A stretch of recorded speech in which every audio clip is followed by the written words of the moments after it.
Hello friends and dear students, आज हम discuss करेंगे 38 important MCQs from unit 5 of medicinal chemistry third, जो कि हमारे B pharm 6 semester third year students और B pharm 8 semester final year students, अगर वो इलेक्टिव सब्जेक्ट में कंप्यूटर एडेड ड्रग डिज़ाइन ले रखा है उन्होंने, तो उसके लिए काफ़ी लाभदायक साबित होंगे। हम इन सभी एमसीक्यूज के सॉल्यूशन और एक्सप्लेनेशन को आसान तरीके से समझने की कोशिश करेंगे, ताकि अगर इनसे रिलेटेड कोई और प्रश्न आपके सामने आए तो आप उसको भी आसान तरीके से सॉल्व कर पाएँ।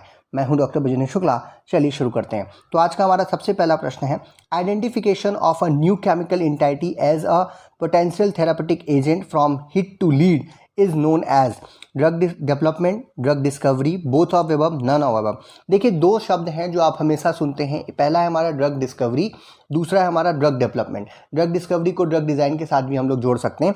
ये दोनों एक नहीं है, ये दोनों अलग अलग हैं। ये टोटल एक प्रोसेस है, जिस प्रोसेस में पहले हम लोग किसी एक पोटेंशियल मॉलिक्यूल को ढूंढते हैं जिसे हम हिट बोलते हैं, और उसको लीड तक लेकर के जाते हैं, यानी उसका ऑप्टिमाइजेशन वगैरह करके हम ये मान लेते हैं कि हाँ, ये आगे चल करके हमें कोई पॉजिटिव एक्टिविटी जो है वो देने वाला है। फिर उस लीड को यानी हम आगे लेकर के चलते हैं, और फिर क्लिनिकल और प्री क्लिनिकल इत्यादि जो हमारी प्रोसेस है उसमें जब लेकर के जाते हैं, तब वो एक ड्रग में डेवलपमेंट कहलाता है। तो ये जो प्रोसेस है, जो पहला प्रश्न है आपका, कि जो एक न्यू केमिकल एंटिटी को लेकर के उसे पोटेंशियल थेरापेटिक एजेंट तक पहुंचाने का जो कार्य है वो ड्रग डिस्कवरी के अंतर्गत किया जाता है, और इसके आगे का काम जो है वो ड्रग डेवलपमेंट के अंतर्गत आता है।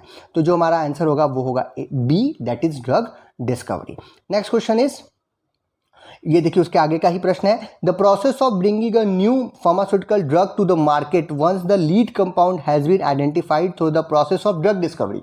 एंड ड्रग डिस्कवरी जो भी हमने पिछले देखी थी, हिट को लीड तक पहुंचा लिया, अब इसके बाद जो है हम उसे मार्केट तक लेके आ रहे हैं, हमारे हाथ तक वो पहुंच रहा है, कंज्यूमर तक वो पहुंच रहा है, तो इसे हम क्या कहते हैं? इसे हम कहते हैं एक चीज़ तो लीड टू एनडीए। लीड मतलब जो हमारा लीड कंपाउंड था जिसको आगे लेकर के हम बढ़े थे, जो पोटेंशियल मॉलिक्यूल था हमारा, और एनडीए मतलब न्यू ड्रग अप्रूवल, यानी कि न्यू ड्रग अप्रूवल तक उसमें जा रहे हैं। तो इसमें कई चीज़ें होती है, इसमें प्री क्लिनिकल ट्रायल्स होते हैं, फिर क्लिनिकल ट्रायल्स होते हैं, फेज़ 1 के, फेज़ 2 के, फेज़ 3 के, और फिर वो मार्केट में आ जाता है। और इस प्रोसेस को हम कहते हैं ड्रग डेवलपमेंट। ड्रग डिस्कवरी के बाद जो चीज़ आती है उसे क्या कहते हैं? Drug development. इसीलिए जो आंसर होगा वो होगा A, that is drug development. Next question is, natural products or derivatives or synthetic substance with good binding ability to drug discovery is known as। जब हम लोग किसी भी नेचुरल प्रोडक्ट को, जैसे आपने कहा कि आयुर्वेदा में कोई, आपने देखा कि कोई ड्रग है जिससे कोई आपको फायदा पहुंच रहा है, तो आप उसमें चेक करना चाहेंगे कि इसके अंदर कौन सा केमिकल मॉलिक्यूल है जिसकी वजह से ऐसा हो रहा है। कई बार हम लोग कोई पुरानी ड्रग है उसका कुछ नया डेरिवेटिव बना लेते हैं। कई बार कुछ सिंथेटिक सब्सटेंस हैं जिनको, जैसे मान लीजिए आपने कहा कि पिपराजीन जो है वो पर्टिकुलर कोई एक्टिविटी दे रहा है, तो उसके हमने डेरिवेटिव्स बना लिए। देन इसको अगर हम लोग चेक करते हैं कि ये किसी भी रिसेप्टर्स के साथ बाइंडिंग एबिलिटी इसकी अच्छी चल रही है, और ड्रग डिस्कवरी के दौरान जो सबसे पहली चीज़ हम लोग ढूंढते हैं उसे हम क्या कहते हैं? उसे हम लीड कहते हैं, एनडीए कहते हैं, आईएनडी कहते हैं, या फिर हिट कहते हैं। तो ये हमारा कहलाता है हिट। जब कई सारे मॉलिक्यूल्स में से कोई एक मॉलिक्यूल हम लोग चुनते हैं, या कोई एक स्ट्रक्चर हम लोग पा जाते हैं कि हाँ, इसको आगे लेकर के हम जा सकते हैं, उसी को हम क्या कहते हैं? हिट के नाम से जानते हैं, यानी कि D will be the right answer.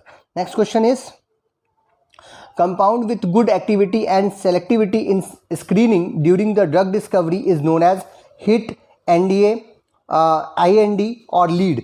जब हम देख लेते हैं कि जो हमारा हिट है उसमें अच्छी एक्टिविटी आ रही है, उसका स्क्रीनिंग हम करते हैं, और उसके बाद उसको आगे लेकर के बढ़ते हैं, यानी कि उसका ऑप्टिमाइजेशन किया जाता है, उसमें जो साइड इफ़ेक्ट्स हैं उसको दूर किया जाता है, एंड देन आगे जब बढ़ते हैं ड्रग डिस्कवरी के लिए, तो आगे के प्रोसेस में, तो उसे हम क्या कहते हैं? लीड कहते हैं। इसीलिए जो आंसर होगा वो होगा डी, दैट इज लीड। तो इस पर काफ़ी प्रश्न जो है पहले भी पूछे जा चुके हैं। Next question is, which of the following statement best describes a lead compound? A compound that contains the element lead, a compound from the research laboratory that is chosen to go forward for preclinical and clinical trials, a molecule that shows some activity or property of interest that serve as a starting point for the development of a drug, or the first compound of the structural class of compound to reach the market. देखिए इन चारों options में से जो lead compound की सबसे अच्छी definition है वो है हमारा सी ऑप्शन। क्यों? क्योंकि ये बता रहा है कि कोई एक मॉलिक्यूल है जिसके पास थोड़ी सी एक्टिविटी है, थोड़ी सी प्रॉपर्टी है, वो इस तरीके से एक हमारी जो ड्रग डेवलपमेंट हम करना चाह रहे हैं, जैसे मान लीजिए कोरोना की अगर हम दवा ढूंढ रहे हैं आज के समय में, तो हम ऐसा कोई मॉलिक्यूल ढूंढेंगे जो कि बाइंड करे कोरोना के वायरस के साथ, या उसको डीएक्टिवेट करने का कुछ करे, उसके प्रोटीन को ब्रेक डाउन करे, तो वो हमारे लिए क्या कहलाएगा? लीड कंपाउंड कहलाएगा। इसीलिए जो हमारा आंसर होगा वो होगा C, that is a molecule that show some activity, थोड़ी सी एक्टिविटी, भले ही उसमें साइड इफेक्ट्स आ रहे हैं, साइड इफेक्ट्स हम आगे चल करके जो दिक्कत है उसको दूर कर सकते हैं, लेकिन उसमें थोड़ी सी एक्टिविटी हो, थोड़ी सी प्रॉपर्टी हो, हम जिस इंटरेस्ट में है उस इंटरेस्ट के लिए, और वो एक स्टार्टिंग पॉइंट के लिए काम करे, as a starting point for the development of a drug is known as lead. Next question is identification of a lead nucleus depends on the consideration of. अगर हम एक लीड न्यूक्लियस या एक lead molecule की बात कर रहे हैं लीड की, तो वो किन किन चीज़ों के द्वारा या किन प्रॉपर्टीज़ पे हम उसका कंसिडरेशन कर सकते हैं कि हाँ ये हमारा लीड कंपाउंड होगा। ऑप्शन है आपके molecular structure, geometry of the receptor, drug receptor interaction, observed biological responses, या फिर ऑल ऑफ द एबव। तो जब भी हम किसी लीड मॉलिक्यूल को देखते हैं तो हमें उसका मॉलिकुलर स्ट्रक्चर पता होना चाहिए, हम जिस पर्टिकुलर चीज़ के लिए काम करवा रहे हैं उसका तो जो रिसेप्टर है उसकी ज्योमेट्री पता होनी चाहिए, फिर उस लीड मॉलिक्यूल का हमारे रिसेप्टर के साथ इंटरेक्शन भी देखते हैं, और उसके बाद क्या बायोलॉजिकल रिस्पॉन्सेज आ रहे हैं, इन सभी बातों को अगर हम ध्यान देंगे तभी जा करके हम किसी लीड न्यूक्लियस का आइडेंटिफिकेशन कर पाएंगे। इसीलिए जो आंसर होगा वो होगा E, that is all of the above. Next question is drug design may be considered as an integrated whole approach which essentially involves which step or steps। देखिए यहाँ पर एक चीज़ और ध्यान देनी, जो ड्रग डिज़ाइन का पूरा प्रोसेस है, ड्रग डेवलपमेंट है, ड्रग डिज़ाइन है, इसमें कई सारी चीज़ों का निर्भर होता है। यहाँ नहीं कि एक आदमी लगा मेडिसिनल केमिस्ट लग गया और वो पूरा बना करके रख देगा, नहीं, इसमें पूरी टीम चाहिए। यहाँ पे बायोलॉजिस्ट भी चाहिए, यहाँ पे फार्माकोग्नोसी वाले भी चाहिए अगर वो नेचुरल प्रोडक्ट से आ रहा है, यहाँ पे मेडिसिनल केमिस्ट्री तो चाहिए ही ताकि वो सिंथेसिस कर सके, उसका सार वगैरह का स्टडी कर सके, फार्मास्यूटिक्स वाले चाहिए ताकि उसका फॉर्मुलेशन तैयार कर सके, फार्माकोलॉजी वाले चाहिए क्लिनिकल ट्रायल वगैरह इत्यादि करने के लिए। तो पूरी एक टीम होती है और ये टीम जो है ये बहुत सारा काम करती है, और ये सारे काम जो है वो स्टेप्स के अंतर्गत आते हैं ऑफ द ड्रग डिज़ाइन। जैसे कि ऑप्शन है आपके chemical synthesis, evaluation for activity spectrum, toxicological studies, metabolism of the drug, या फिर ऑल ऑफ द अबव। तो यहाँ पर भी जो आंसर होगा वो ऑल ऑफ द अबव होगा, क्योंकि हमें हर चीज़ करनी है। हम उस स्ट्रक्चर को पहचान गए हैं, हम उसको इसकी सिंथेसिस करेंगे, उसकी एक्टिविटी का स्पेक्ट्रम चेक करेंगे, उसकी टॉक्सिकोलॉजिकल एक्टिविटी चेक करेंगे, उसकी साइड इफेक्ट चेक करेंगे, इसके बाद उसका मेटाबॉलिज्म किस प्रकार से हो रहा है, ये सब कुछ जब आप चेक करोगे तभी उसे हम एज अ लीड के रूप में ड्रग डेवलपमेंट के प्रोसेस में आगे बढ़ा सकते हैं। इसीलिए जो आंसर होगा वो होगा all of the above. Next question is the drug discovery process may be categorized into four distinct heads, namely target identification selection, target optimization, lead identification and lead optimization। तो ये बात जो है वो ऑप्शंस आपके जो चार बातें लिखी हैं, दे आर ट्रू और फॉल्स, और these are drug development process के अंतर्गत आती हैं, ये ड्रग डिस्कवरी की प्रोसेस नहीं है, या फिर only 1 and 2 are the true and 3 and 4 are the wrong. तो देखिए ऐसा है कि जो इस पे कई प्रश्न बन सकते हैं। जो ड्रग डिस्कवरी की प्रोसेस है, हम सबसे पहले क्या करते हैं, बीमारी को देखते हैं। सबसे पहला एक काम और भी कि भाई किस पर्टिकुलर बीमारी के बारे में हम बात कर रहे हैं, उसकी इटियोलॉजी हमें पता होना चाहिए। फिर हम टारगेट का आइडेंटिफिकेशन करते हैं, उसके बाद उस टारगेट का ऑप्टिमाइजेशन करते हैं कि किस प्रकार से इस पर बाइंडिंग करनी है, क्या होगा, क्या चीज़ें पहले से उपलब्ध हैं, इन सारी चीज़ों का। देन उसके बाद फिर हम लोग जो हमारा हिट था उससे हम लोग क्या निकालते हैं, लीड को ढूंढते हैं। लीड के आइडेंटिफिकेशन करने का प्रोसेस अभी हमने पिछले प्रश्न में देखा था। उसके बाद फिर हम उसका ऑप्टिमाइजेशन करते हैं कि उसमें कोई साइड इफ़ेक्ट्स हैं, उसमें कोई प्रॉब्लम्स हैं, उनको दूर करना। और ये पूरा प्रोसेस जो है वो क्या कहलाता है, हमारा ड्रग डिस्कवरी प्रोसेस के अंतर्गत आता है। और ये 4 बड़े फेजेस जो हैं वो माने जाते हैं। इसीलिए ये जो चारों बातें लिखी हुई हैं वो क्या है, सही है। इसीलिए जो आंसर होगा वो होगा A, that is they are true. Next question is major types of drug design are ligand based drug design, structure based drug design, both A and B, none of the above. Drug design के 2 सबसे major branches हैं या 2 major types हैं, और वो होते हैं ligand based हम ड्रग डिजाइन करें या स्ट्रक्चर बेस्ड ड्रग डिजाइन करें। यानी कोई पर्टिकुलर लिगेंड है, पहले से हमारे पास उपलब्ध है उसके ऊपर हम बेस पे करें, या जो हमारे पास पर्टिकुलर स्ट्रक्चर्स हैं, जैसे अब हमने कहा कि क्यूनिन का स्ट्रक्चर जो है वो मलेरिया में काम आता है, तो हम क्यूनिन के ऊपर ही ध्यान देते हुए और उससे रिलेटेड जो है डिस्कवरी करें, तो उसे हम क्या कहेंगे, हमारा स्ट्रक्चर बेस्ड ड्रग डिज़ाइन। अगर मान लीजिए कि हमने कहा कि किसी ड्रग के अंदर कोई पर्टिकुलर फंक्शनल ग्रुप लगा हुआ है और उससे रिलेटेड एक्टिविटी आ रही है, तो वो फंक्शनल ग्रुप या बायो आइसोस्टेरिज्म वगैरह के ऊपर अगर हम लोग लग करके काम करते हैं तो उसे हम क्या कहते हैं, लिगेंड बेस्ड ड्रग डिस्कवरी कहते हैं। इसीलिए जो आंसर होगा वो होगा C, that is both A and B are the major classes of drug design process. Next question is which of the following approach is considered under the ligand based drug designing. इसमें से कौन सी ऐसी चीज़ है जो कि ligand based drug designing के अंतर्गत आ रही हैं। आपके ऑप्शंस हैं मॉलिकुलर डॉकिंग, दूसरा है फार्माकोर मॉडलिंग, तीसरा फार्माकोफोर मॉडलिंग, और थर्ड है आपका QSR मॉडलिंग, एंड डी है आपका both B and C, not A, only B and C. देखिए जो हमारा लिगेंड बेस्ड ड्रग डिजाइनिंग, मैंने पहले ही कहा आपसे कि वहाँ पर हम ज़्यादातर जो है फार्माकोफोर के बारे में बात करते हैं, वो ग्रुप जिसकी वजह से फार्माकोलॉजिकल एक्टिविटी आ रही है, या वो ग्रुप जो कि हमारे रिसेप्टर पर जाकर बाइंड करेगा, जो फिजिको केमिकल प्रॉपर्टीज़ आ रही हैं ग्रुप की, उनके ऊपर जो है हम लोग बात करते हैं in the ligand based designing. और ये मॉलिकुलर डॉकिंग के अंतर्गत नहीं होता, ये स्ट्रक्चर बेस में हो जाएगा। क्यों? क्योंकि मॉलिकुलर डॉकिंग में पर्टिकुलर स्ट्रक्चर क्या है ड्रग का, और वो किस प्रकार से इस रिसेप्टर के स्ट्रक्चर के साथ बाइंड कर रहा है कि नहीं कर रहा। तो ये जो हमारा बी एंड सी है, यानी फार्माकोफोर मॉडलिंग और QSR मॉडलिंग, ये दोनों जो हैं वो अप्रोचेज यूज़ की जाती हैं लिगेंड बेस्ड ड्रग डिज़ाइन में। इसीलिए जो आंसर होगा हमारा वो होगा D, that is both B and C will be the right answer. Next question is which of the following method use for virtual screening. अगर हम वर्चुअल स्क्रीनिंग करना चाहते हैं तो हम क्या कर सकते हैं, ADMET एनालिसिस कर सकते हैं, QSR मॉडलिंग कर सकते हैं, फार्माकोफोर मॉडलिंग कर सकते हैं, या ऑल ऑफ द अबव। तो आजकल के समय पर अगर वर्चुअल स्क्रीनिंग कहें या फिर इन सिलिको स्टडीज़ कहें, तो उसमें हम लोग जो है absorption, distribution, metabolism, elimination, transportation, इन सभी चीज़ों के ऊपर जो है वो एनालिसिस कर सकते हैं ड्रग की, जो ADME प्रॉपर्टीज़ हैं उनकी, उसके ऊपर एक कंप्यूटर साइमुलेशन के द्वारा काम करते हैं। QSR मॉडलिंग है और फार्माकोफोर मॉडलिंग है, ये दोनों चीज़ें जो हैं वो इन सिलिको ही होती है, यानी कंप्यूटर बेस्ड सॉफ्टवेयर्स के द्वारा, कंप्यूटर बेस्ड जो हमारे डेटाबेसेस हैं उनके द्वारा हम लोग इसको करवाते हैं और चेक करते हैं डेटा बना करके। तो इसीलिए वर्चुअल मेथड्स या वर्चुअल स्क्रीनिंग में ये तीनों के तीनों मेथड जो हैं वो यूज़ किए जाते हैं, बहुत ज़्यादा यूज़ किए जाते हैं, और इन्हें हम लोग ऑल ऑफ द अबव के अंतर्गत रख सकते हैं।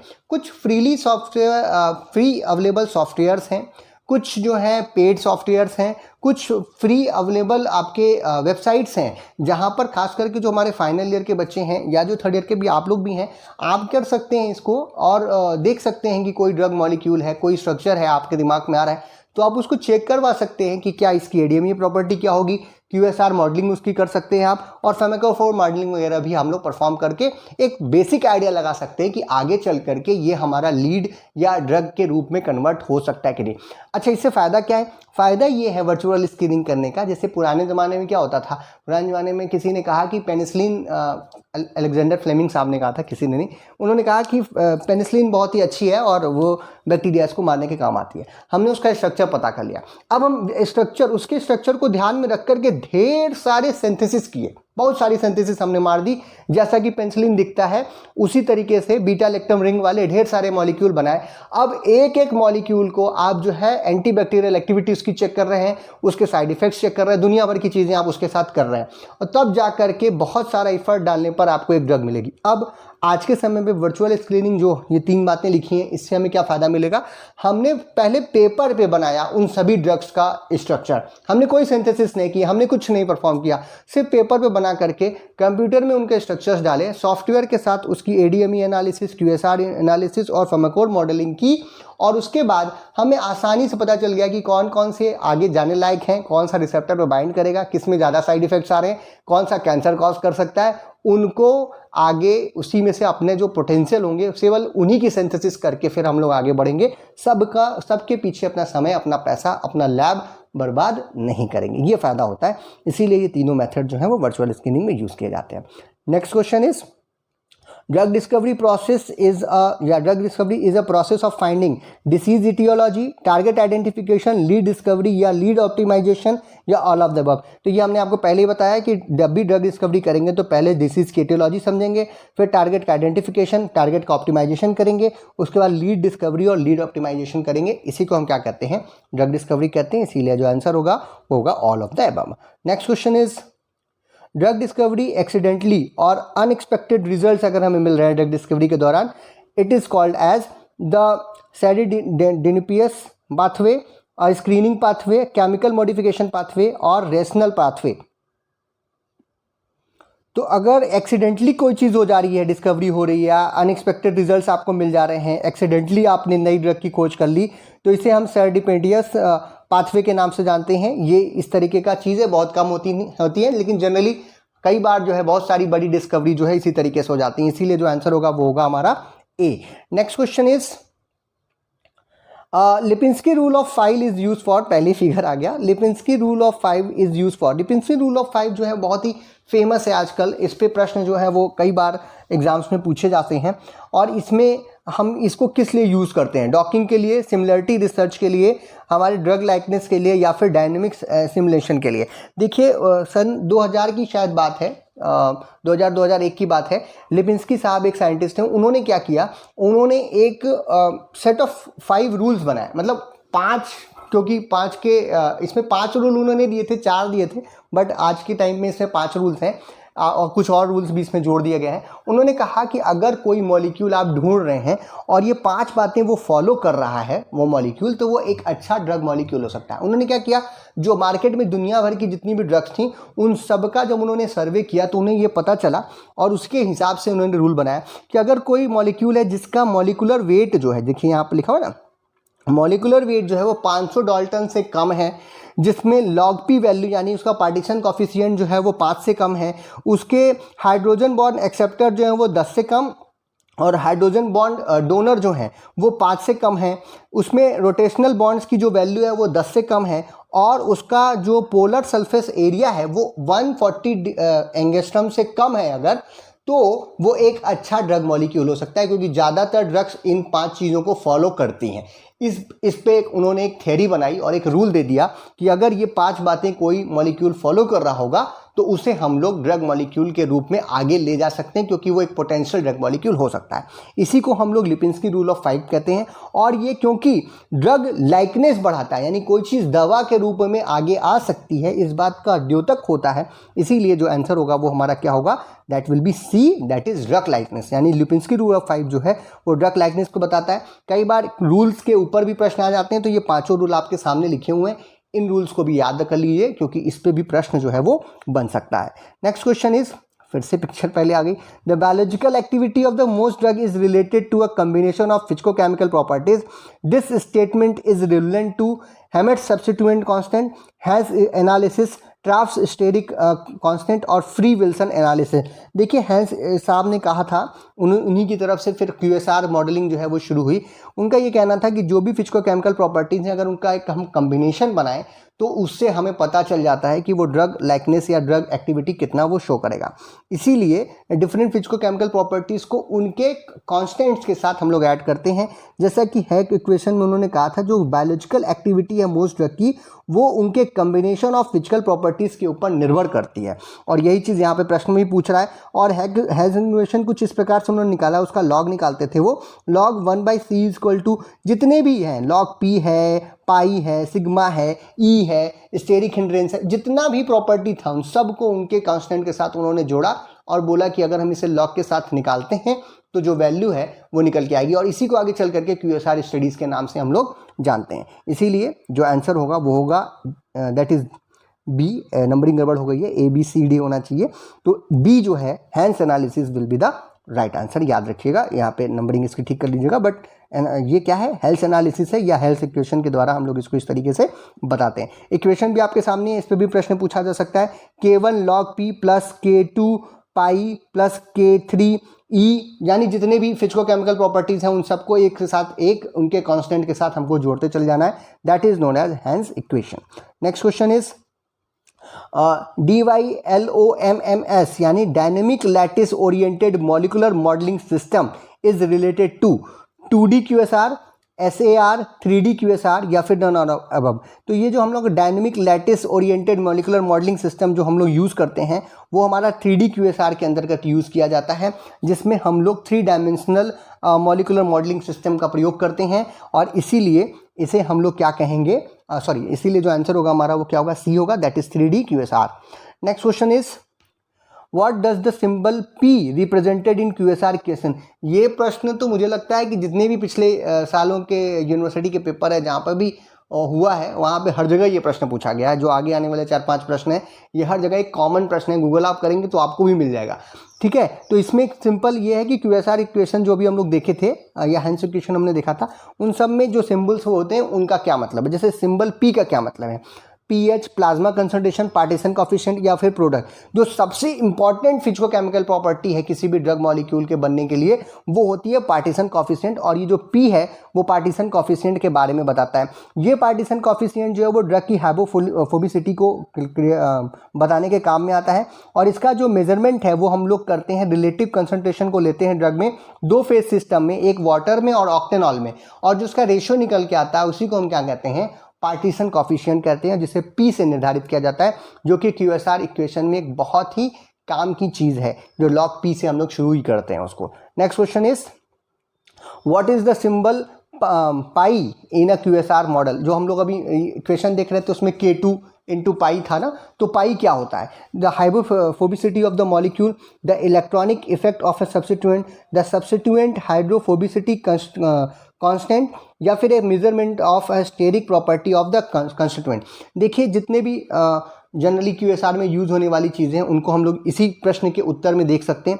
जो हाइड्रोफोबिसिटी है अभी हमने देखा कि वो हम लोग लॉग P या P के वैल्यू में निकालते हैं, यानी कि पार्टीशन कोफिशिएंट से निकालते हैं। जो इलेक्ट्रॉनिक इफेक्ट है उसे हम लोग उसे हम लोग जो है इलेक्ट्रॉनिक जो कॉन्फ़िगरेशंस हैं उसके हिसाब से निकालते हैं। जो हमारा सब्स्टिट्यूएंट की हाइड्रोफोबिसिटी है वो हम लोग पाई के माध्यम से निकालते हैं। पाई जो है वो पर्टिकुलर किसी सब्स्टिट्यूएंट की जो हाइड्रोफोबिसिटी है उसको बताता है, यानी कि एक हाइड्रोफोबिसिटी कांस्टेंट है और for the substituent, not for the whole molecule. Whole molecule के लिए हम किसका प्रयोग करते हैं, लॉग P का प्रयोग करते हैं। जैसे कि सिग्मा है जिसे हम हेमेट सब्स्टिट्यूएंट कांस्टेंट कहते हैं, वो हमें इलेक्ट्रिक जो इफेक्ट है, इलेक्ट्रॉनिक इफेक्ट है किसी सब्स्टिट्यूएंट का, उसके बारे में बताता है। और जो स्टेरिक प्रॉपर्टी है वो हम लोग क्राफ्ट सब्स्टिट्यूएंट कांस्टेंट जैसे कि ES के द्वारा पता करते हैं, तो वो स्टेरिक प्रॉपर्टी बताता है। इन सब के ऊपर अलग अलग प्रश्न बन सकते हैं और इस प्रश्न से इसका मतलब कि 4 प्रश्न तो आपके सामने आ ही सकते हैं। Next question is what does MR, capital M and capital R represent in a QSR equation. ये मेडिकल रिप्रेजेंटेटिव नहीं है, ये है हमारा मोरर रिफ्रैक्टिव की बात करते हैं। और ये मोरर रिफ्रैक्टिविटी जो है वो जो है D यानी कि स्टेरिक फैक्टर्स में पता करने के काम में आती है। मोरर रिफ्रैक्टिविटी जो है वो स्टेरिक फैक्टर है और it is determined from the index of refraction. जो रिफ्रैक्शन है ड्रग का या मॉलिक्यूल का उसके इंडेक्स से मॉलिकुलर वेट और डेंसिटी के द्वारा जो है हम लोग इसका कैलकुलेशन करते हैं। तो ये स्टेरिक फैक्टर है, यानी कोई मॉलिक्यूल कितना स्थान घेर रहा है स्पेस में, उसका 3 डायमेंशनल जो ग्रुप्स लगे हैं वो किस प्रकार से जगह घेर रहे हैं, इस चीज़ को बताने का काम मोरर रिफ्रैक्टिविटी करती है, जो कि एक QSR इक्वेशन में यूज़ किया जाता है। ये सब फिजिकोकेमिकल प्रॉपर्टीज़ हैं अलग अलग जो कि QSR मॉडल में यूज़ करते हैं सिंपल, और उसके द्वारा ही हम लोग इक्वेशन निकालते हैं, उसके द्वारा ही ड्रग की लाइकनेस को भी हम लोग बता पाते हैं। Next question is what does a negative value of sigma signifies a substituent. अभी हमने देखा कि जो सिग्मा है वो हमारे किसी भी ड्रग के इलेक्ट्रिक चीज़ों को बता रहा है या फिर इलेक्ट्रिक जो उसकी प्रॉपर्टीज़ हैं उसके बारे में बता रहा है।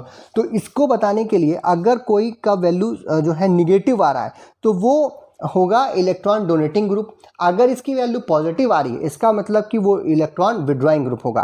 प्रश्न में पूछ रहा है कि अगर निगेटिव वैल्यू है तो सब्स्टिट्यूएंट के बारे में वो क्या बता रहा है, ये बता रहा है कि जो आपका इलेक्ट्रॉन डोनेटिंग ग्रुप है उसी के समय पर सिग्मा की वैल्यू जो है वो निगेटिव आती है। अगर 0 आ रही है वैल्यू तो इसका मतलब कि न्यूट्रल इलेक्ट्रॉनिक इफेक्ट वाला ग्रुप लगा हुआ है, यानी ना तो वो पॉजिटिव है ना तो निगेटिव है, ना तो वो जो है इलेक्ट्रॉन विड्रॉइंग है ना तो इलेक्ट्रॉन डोनेटिंग है, तब वो जीरो वैल्यू आएगी। अगर पॉजिटिव आती है तो मतलब इलेक्ट्रॉन विड्रॉइंग ग्रुप है, और अगर निगेटिव आती है तो मतलब इलेक्ट्रॉन डोनेटिंग ग्रुप है। इसीलिए जो आंसर होगा वो होगा B, that is it is a electron donating. Next question is which of the following statement is untrue when comparing 3D QSR with conventional QSR?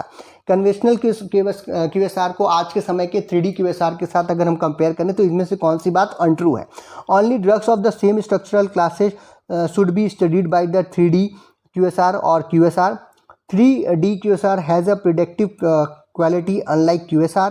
Experimental parameters are not required by the 3D QSR but are for the QSR. Results can be shown graphically in the 3D QSR but not with QSR. तो ये देखिए तीन बातें जो हैं B, सी और D, ये सब के सब जो हैं वो तो ट्रू है, इसमें कोई प्रॉब्लम नहीं है, इसीलिए 3D QSR को ज़्यादा वैल्यू मिलती है। लेकिन जो बात ए लिखी हुई है कि केवल सेम स्ट्रक्चरल क्लास वाले ड्रग्स का स्टडी किया जा सकता है 3D QSR और QSR में, ये पूरी तरीके से सही नहीं है। इसीलिए जो आंसर होगा वो ये होगा, क्योंकि जो स्ट्रक्चर्स का डिफरेंट क्लास की जो स्ट्रक्चरल क्लासेस के ड्रग्स हैं उनका भी जो है हम लोग कंपैरिजन 3D QSR और QSR के अंदर कर सकते हैं। इसीलिए जो आंसर होगा वो होगा A. Next question is a Hans analysis is being carried out in order to relate biological activity to sigma and pi. Which of the following substituent would best suit the study? अब इसमें आपको groups they दिए गए हैं और आपसे पूछा जा रहा है कि एक हैंस एनालिसिस की गई, फिजिको-केमिकल प्रॉपर्टीज़, दो तरीके की प्रॉपर्टी ली गई। एक तो इलेक्ट्रिक प्रॉपर्टीज़ जो थी वो ली गई, यानी कि सिग्मा के मामले में किसी ग्रुप की, याद रखिएगा सिग्मा और पाई सब्स्टिट्यूएंट की प्रॉपर्टीज़ हैं। पाई जो है वो हमारा क्या है, वो पार्टीशन हाइपोफोडिसिटी बता रहा है, पार्टीशन कॉफिशिएंट नहीं, वो हाइपोफोडिसिटी बता रहा है, और जो सिग्मा है वो इलेक्ट्रिक प्रॉपर्टी बता रहा है किसी सब्स्टिट्यूएंट की। तो इसका कंपैरिजन हम कैसे करते हैं, ये भी एक प्रश्न है। इसका कंपैरिजन करने के लिए या इन दोनों के बीच में रिलेशन को चेक करने के लिए जो सबसे पहली चीज़ रहती है वो होती है क्रैग प्लॉट हम बनाते हैं।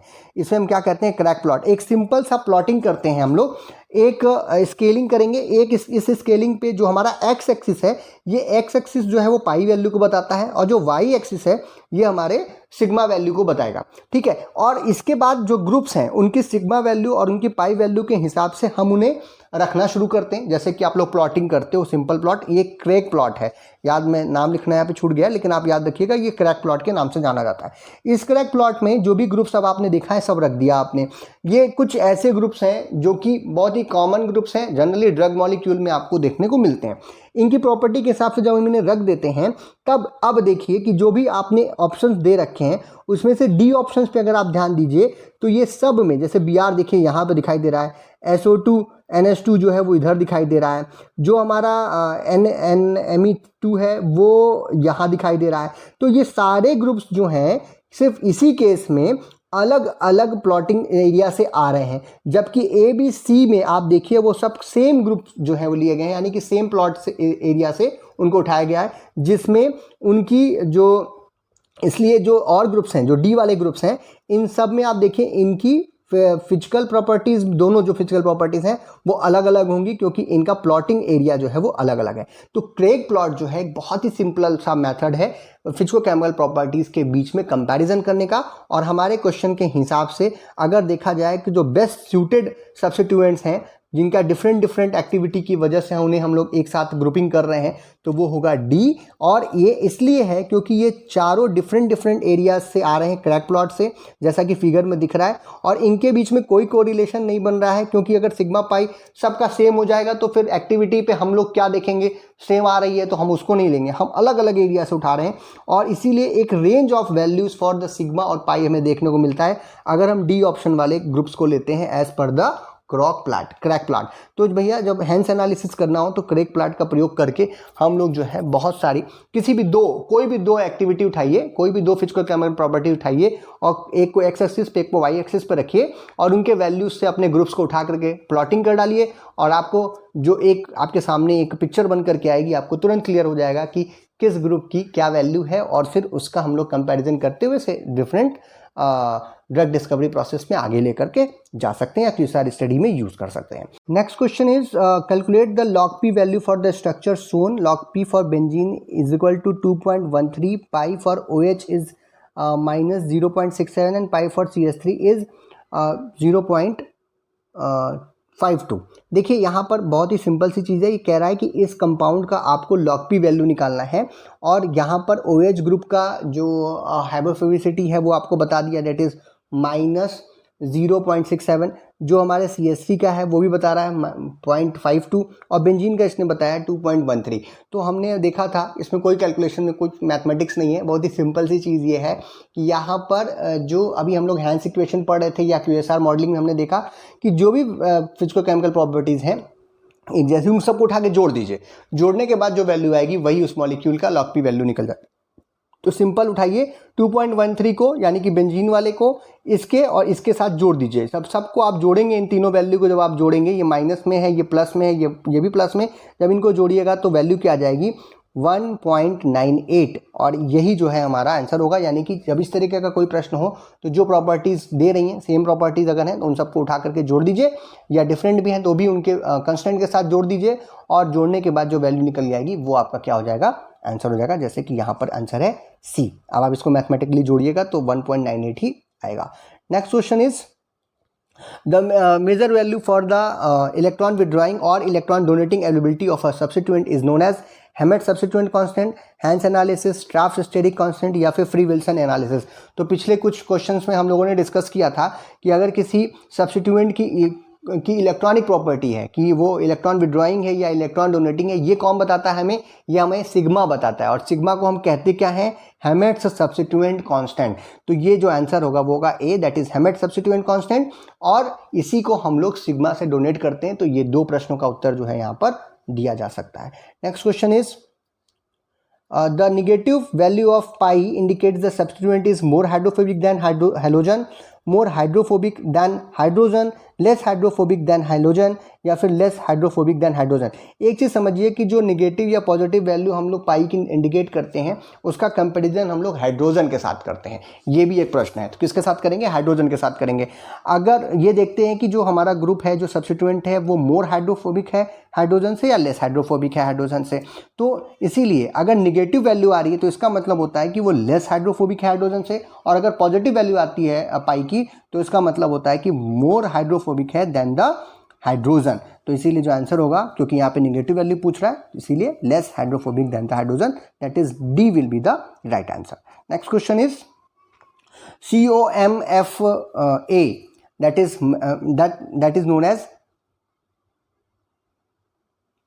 comparative molecular field analysis method is used for 4D QSR, 3D QSR, 5D QSR या फिर नन ऑफ द अबव। तो ये जो है हमारा 3D QSR के लिए यूज़ किया जाता है और सबसे पहले जो है कैमर एट ऑल ने इसको 3D QSR के लिए यूज़ किया था, जिसे हम लोग comparative molecular field analysis COMFA के नाम से जानते हैं। और जो QSR है या जो 3D QSR है, जिसे हम 3D QSR भी बोल रहे हैं यानी 3 डायमेंशनल QSR है, ये जो है फोर्स फील्ड जो है कैलकुलेशंस की उनका रिक्वायरिंग करता है in the 3 dimensional structure of एक स्मॉल मॉलिक्यूल जो कि लिपिंस्की रूल ऑफ 5 को फॉलो कर रहा हो, यानी कि एक स्मॉल 500 डाल्टन से कम वाला मॉलिक्यूल है और उसके ऊपर ये जो है हम लोग करते हैं फोर्स फील्ड को देखते हुए, और उससे जो एनालिसिस निकल करके आती है उसी को हम लोग 3D QSR के अंतर्गत रख पाते हैं। और ये सबसे पहले किसने किया था, केमर एट आल ने इसको किया था और इसे नाम दिया था उन्होंने कंपैरेटिव मॉलिक्यूलर फील्ड एनालिसिस, जिसे आजकल कॉम्फा या फिर COMFA के नाम से जानते हैं। Next question is both ligand and receptors are flexible, the ligand attach flexibly at the active site of receptor to maximize attaching forces between them. This type of docking is known as, जब ligand और receptor दोनों flexible हो जिसकी वजह से जो receptor पे binding की जो बात कर रहे हैं या अटैचमेंट की जो बात कर रहे हैं वो भी मैक्सिमम हमें प्राप्त होती है और एक फिक्सिबिलिटी के साथ अटैचमेंट होता है लिगेंड का रिसेप्टर के साथ। और इस तरीके की जो डॉकिंग प्रोसेस है, हम लोग डॉकिंग की तरफ बढ़ रहे हैं, डॉकिंग प्रोसेस जो है उसे हम कहते हैं इंड्यूस्ड फिट डॉकिंग। इसीलिए जो आंसर होगा वो होगा A, that is induced fit docking. Next question is virtual screening is also known as in silico या silico drug design, serendipity drug design, rational drug design या फिर नन ऑफ द अबव। तो virtual screening जो हम लोग मैं पहले ही आपको बताया था, इसे हम लोग इन सिलिको ड्रग डिज़ाइन या इन सिलिको ड्रग डिस्कवरी के नाम से भी जानते हैं।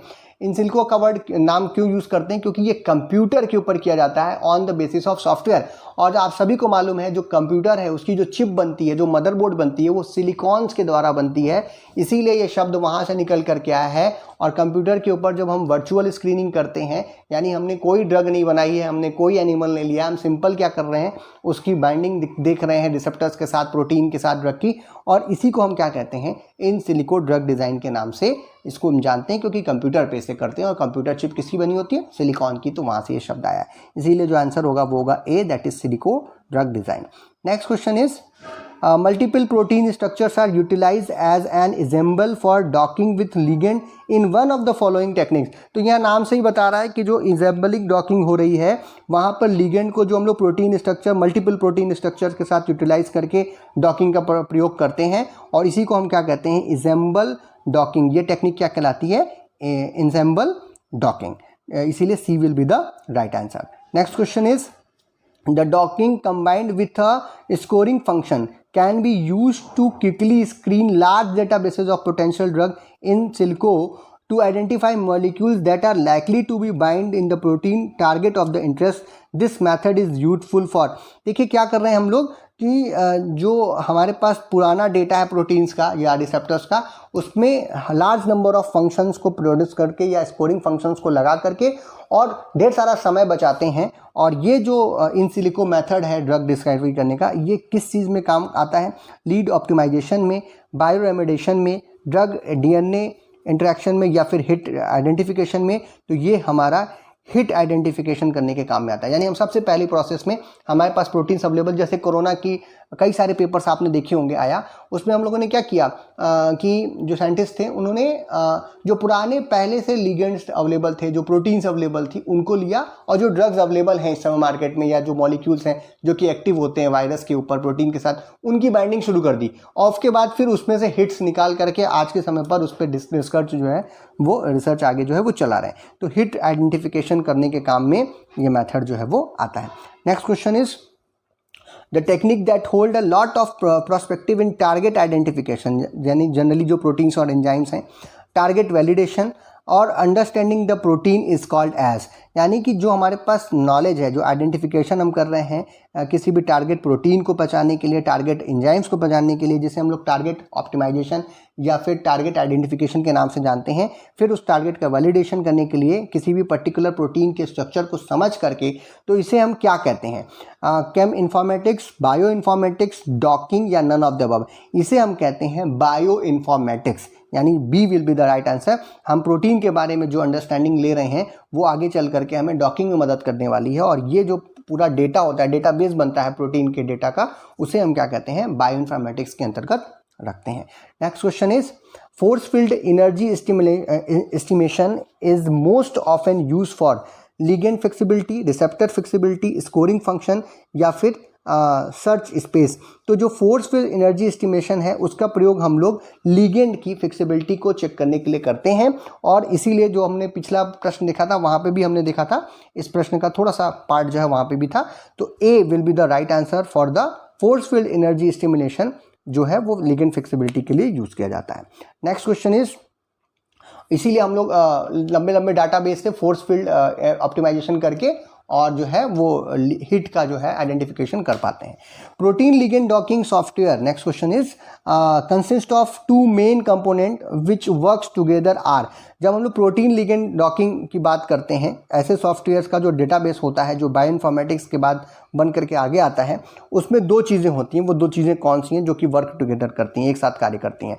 Fragment based algorithm and scoring function, search algorithm and genetic algorithm, fragment based algorithm and genetic algorithm, या फिर search algorithm and scoring function. तो ये जो प्रोटीन लिगेंड हमारे डॉकिंग सॉफ्टवेयर हैं, ये दो तरीके के मेन कंपोनेंट्स जो कि एक साथ कार्य करते हैं। वो ये है कि वो एल्गोरिथम को सर्च भी करते हैं, सर्च एल्गोरिथम भी है, और साथ ही साथ स्कोरिंग फंक्शन लगाते हैं फॉर द लीड ऑप्टिमाइजेशन, या फिर लीड की जो जुड़ना है उसका पकड़ना है, लिगेंड और प्रोटीन के बीच में जो डॉकिंग करवानी है, उसको दोनों काम एक साथ करने का कार्य करते हैं। और ये कहलाता है सॉफ्टवेयर की लैंग्वेज है, जिसे हम कहते हैं search algorithm and scoring function. Both work will be done by the protein ligand docking softwares.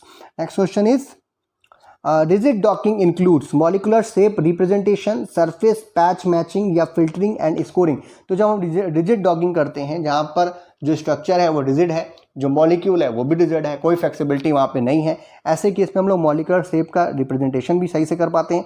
इस सरफेस पैच का जो मैचिंग करते हैं, जो सरफेस हैं जैसे कि लॉक एंड की वाली बात जो आप करते हो ऐसा कुछ दिखाई देगा और उस पर लॉक करवा सकते हैं, जुड़वा सकते हैं, और फिर फिल्टरिंग एंड स्कोरिंग तो कर ही रहे हैं। इसीलिए रिजिड डॉकिंग जो है वो सब कुछ इंक्लूड करती है, इसीलिए जो आंसर होगा वो होगा D, that is all of the above.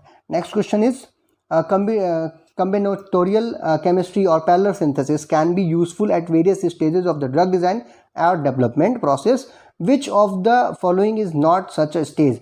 Finding a lead compound, optimizing a lead compound, structure determination of the lead compound, या फिर structure activity relationship of the lead compound. Simple जो combinatorial जो chemistry है या जो parallel synthesis है, ये एक ऑर्गेनिक सिंथेसिस करने का एक बहुत ही अच्छा तरीका है, जहाँ पे हम लोग एक लिगेंड के साथ बाइंड करवा करके सॉलिड फेज सिंथेसिस वगैरह करा सकते हैं, या एक कम समय में ज़्यादा कंपाउंड की सिंथेसिस करते हैं, और ऐसा करके हम लोग लीड कंपाउंड को ढूंढने का काम कर सकते हैं। बिल्कुल सही बात है, लीड कंपाउंड का ऑप्टिमाइजेशन कर सकते हैं। जैसे डिफरेंट ग्रुप के साथ हमने एक साथ सिंथेसिस की, एक में हमने NH2 लगाया था, एक में हमने NO2 लगाया, एक में Br लगाया, एक में Cl लगाया, तो अगर जो ऑप्टिमाइजेशन का जो कार्य करना है वो भी हम कर सकते हैं। स्ट्रक्चर एक्टिविटी रिलेशनशिप भी इससे पता चल जाएगी, क्योंकि एक साथ आपने 10, 12, 20 कंपाउंड की सिंथेसिस कर ली और फिर एक्टिविटी चेक कर ली, तो पता चल गया कि स्ट्रक्चर में बदलाव करने पर एक्टिविटी पे क्या इफेक्ट पड़ रहा है। लेकिन जो स्ट्रक्चर डिटर्मिनेशन है लीड कंपाउंड का, वो हम लोग कॉम्बिनेटोरियल केमिस्ट्री या पैरेलल सिंथेसिस के द्वारा नहीं कर सकते,